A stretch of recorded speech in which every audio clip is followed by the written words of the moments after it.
This is November 3, Victor Echo Mike from the Parks on the Air news desk with your month ending February 2022 Parks on the Air update. Be sure to visit parksontheair.com for information about the program and pota.app for spotting, park information, leaderboards, and more. And now we'll get started with Parks on the Air news. Parks on the Air is excited to welcome a new batch of DX entities to the program this month. Be on the lookout for new parks getting added in Namibia, Botswana, Zimbabwe, Mozambique, Kingdom of Eswatini, Bolivia, Paraguay, Uruguay, Suriname, Guyana, Cuba, Trinidad and Tobago, and the Falkland Islands.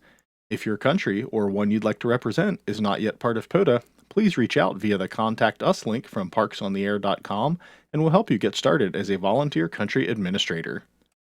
In upcoming events, we hope you join us for the upcoming Spring Support Your Parks event on April 16th and 17th UTC. We also hope you'll join us this summer for our very popular annual plaque event on July 16th and 17th UTC.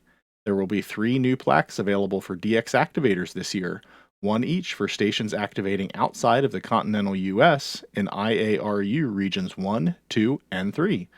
Sponsorship opportunities will be opening at the end of March, so if you or your club is interested in sponsoring a plaque, please send an email to n3vem@parksontheair.com.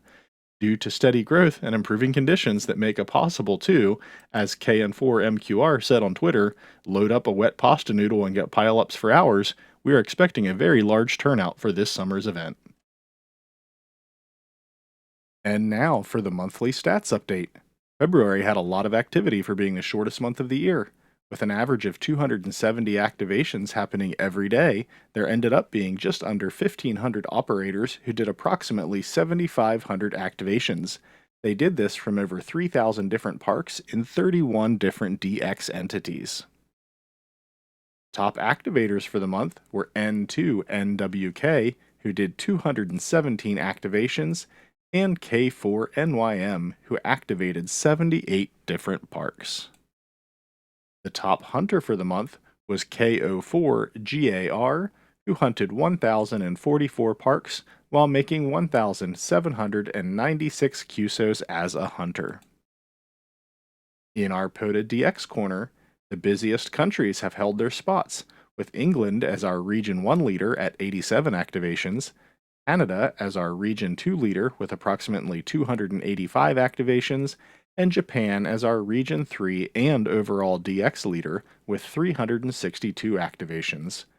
The top DX activator for the month was JI1ORE with 40 activations from 39 different parks. This is the second month in a row where our overall DX leader was from Region 1. Congratulations! And last but not least, let's check in on the progress of the Bailey Sprott Challenge. In 2021, N5HA and W9AV each managed to hunt a park every day, so in 2022, we're following along to see if anyone else can match their feat.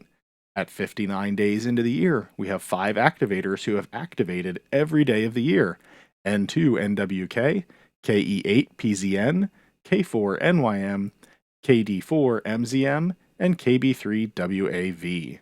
The pool of hunters still in the running has shrunk considerably, down from 91 last month to just 53. To all of the Bailey Sprott participants, congrats on your success so far, and we look forward to seeing how you do throughout the year. This concludes our February 2022 Parks on the Air update. As always, the team at Parks on the Air wishes you safe activations and happy hunting. 73.